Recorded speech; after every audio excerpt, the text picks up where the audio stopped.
নামতে পারছি আজকে 10 বছর দোকানে টাকা দেওয়া এখনো আমি কান ধরে চলে যাব তোর যদি কাগজটা আমি একটা কান ধরে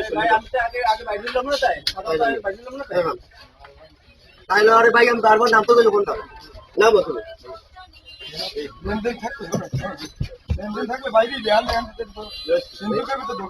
আরে ভাই বাইরে আমরা তো আমি লই নেব না বাইরে লই নেব আমি লই নেব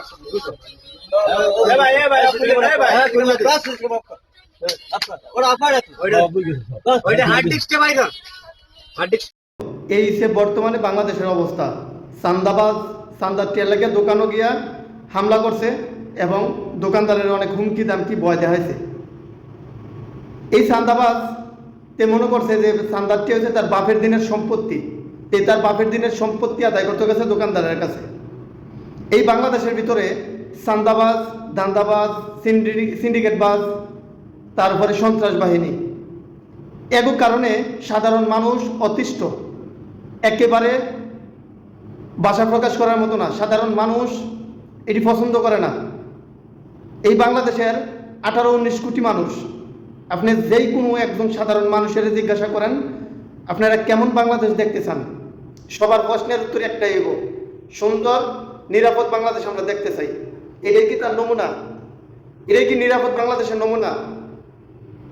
আজকে চান্দাবাজ, দান্দাবাজ, সন্ত্রাস বাহিনী, সিন্ডিকেটবাজ, তার কারণে আমরা সাধারণ মানুষ অতিষ্ঠ।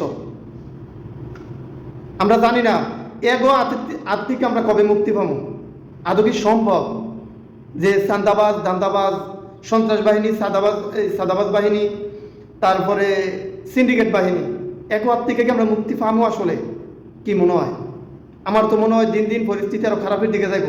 সাধারণ মানুষের জীবনযাত্রার মান ভবিষ্যতে আরো অন্ধকারের দিকে যাইব। শুধুমাত্র আমাদের বিচার ব্যবস্থা দুর্বল। আজকে এই চান্দাবাজগো কারণে ট্রাক ড্রাইভাররা মার খায়, এই চান্দাবাজগো কারণে পিকআপ ড্রাইভাররা সরথাপ্পর খায়, এই চান্দাবাজগোর কারণে রিক্সা চালক তারা রিক্সাতে পর্যন্ত চান্দা মাফ করে না।